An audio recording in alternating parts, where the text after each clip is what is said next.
Hello everyone, welcome back to my channel e-शिक्षालय र आज हामी पढ्न गइरहेको छौं ग्रेड 12 को one of the most important topic to find weighted average following periodic inventory system. अब यो क्वेशनले हामीलाई फर्स्ट अफ अल के क्लियर इन्फर्मेसन दिएको छ भन्दाखेरि we need to find using weighted average method you need to find periodic inventory system. So त्यसबाट हामीले value of closing stock र कस्ट अफ गुड्स सोल्ड निकाल्नु पर्यो युजिङ वेटेड एभरेज मेथड. कुन मेथड फलो गर्नुपर्ने भयो त हामीले वेटेड एभरेज मेथड. ल सुरुमा कुनै पनि टाइम वेस्ट नगरिकन म फर्स्ट अफ अल तपाईहरुलाई के गराउँछु भन्दाखेरि फर्मुला वेटेड एभरेज मेथड लेख्ने बित्तिकै सुरुमा के लेख्नुपर्छ त weighted average rate. So just write down first of all weighted average rate. Weighted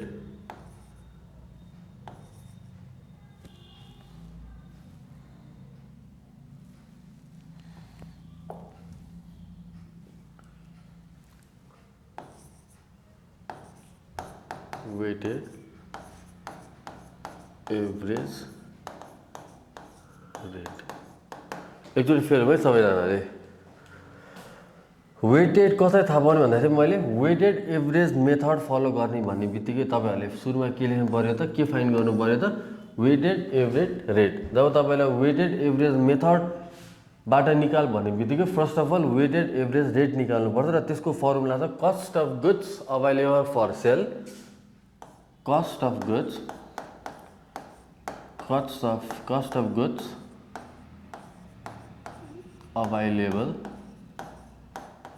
available for sale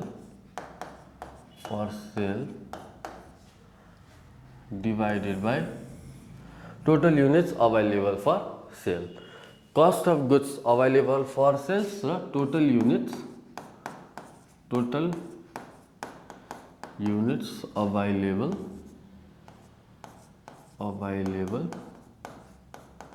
for sale. हैन है त.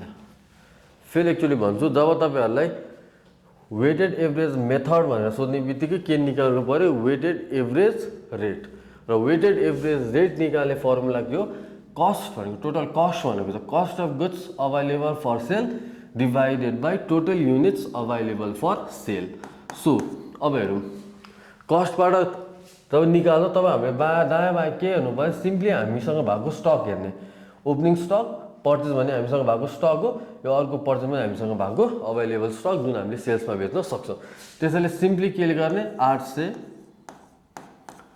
800 into 40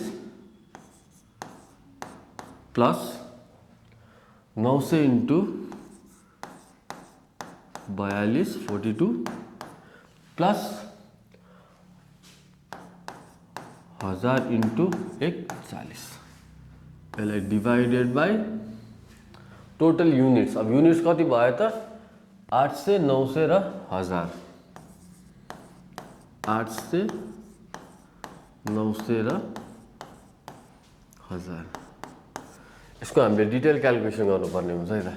800 into 40 32,000 plus 900 into 42 37,800 plus 41,000 divided by 800 plus 900 plus 1000 is equals to 2700. अब इसको total निकालूँ 32,000 plus 37,800 plus 41,000 32,000 plus 37,800 plus 41,000 गर्दा कति आउँछ त 1,10,800 divided by 2700 is equals to कति आउँछ त 41.037. यो हाम्रो रेट आयो. अब रेट आउने बित्तिकै यहाँसम्म त हामीले बुझ्यौँ. It's very simple. यहाँ भएको जुन बेसिक इन्फर्मेसन छ ओपनिङ स्टक पर्चेज र पर्चेज अर्को त्यसलाई हामीले सिम्पली मल्टिप्लाई गर्यौं र माथि युनिटसँग टोटल युनिट्स कति छ त 800 900 र 1000 गरेर टोटल क्याल्कुलेसन निकालेर वेटेड एभरेज रेट निकाल्यो। अब वेटेड एभरेज रेट निकाल्नको हाम्रो मूल उद्देश्य भनेको के हो त कस्ट अफ गुड्स सोल्ड निकाल्नलाई, जुन यहाँ दिएको छ नि हामीलाई निकाल भनेर। Cost of goods sold number next लेख्छु म cost of goods sold formula के हो त सेल्स युनिट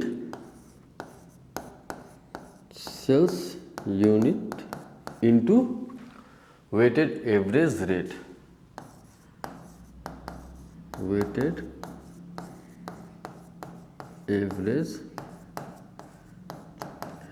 यो चाहिँ हाम्रो फर्मुला भयो। कस्ट अफ गुड्स सोल्ड निकाल्ने फर्मुला के भयो त sales unit into weighted average rate.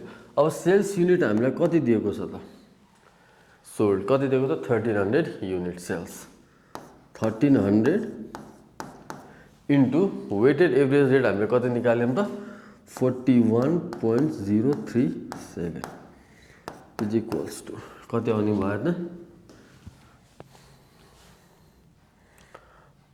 Into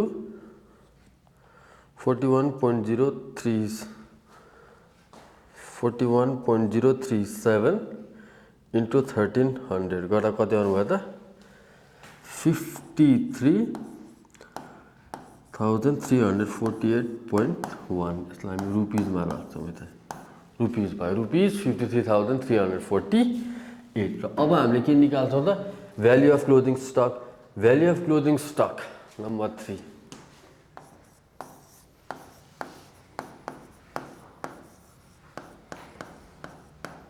value of closing stock is equals to formula के हो त cost of goods available for sale cost of goods available for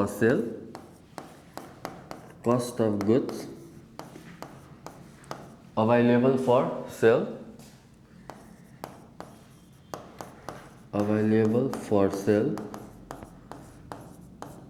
minus cost of goods sold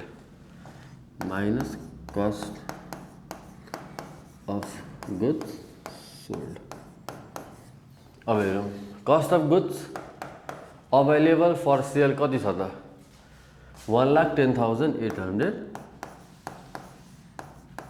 minus cost of goods sold हामीले कति निकाल्यौँ त 53,348.1 यो पछाडिको क्लियरमै आउँथ्यो होला तर लामो डेसिमल भएर मैले यति मात्रै लिँदाखेरि यो पोइन्टमा आइरहेको छ सो त्यसमा चाहिँ डोन्ट गेट कन्फ्युज। सो अब 1,10,800 माइनस 53,348.1 गर्दा 50 रुपिज 57,451.9 सो यो भयो हामीले युजिङ वेटेड एभरेज मेथडबाट के फाइन्ड गर्यौँ त पिरियोडिक इन्भेन्ट्री सिस्टम। अब periodic inventory system using weighted average method अब यो एकदमै सिम्पल छ। योभन्दा अगाडिको भिडियोमा मैले पोस्ट गरेको छु कि लिफो र फिफो मेथड कसरी गर्ने पिरियोडिक बेसिसमा र पर्पेचुअलको बेसिसमा पनि हामी कसरी सर्ट आउट गर्छौँ विल डेफिनेटली सी। सो एकदम इजी च्याप्टर छ डु प्र्याक्टिस एकदमै सजिलो क्वेसनको फर्मेटै हो। Do like and subscribe my channel till then have a great time thank you.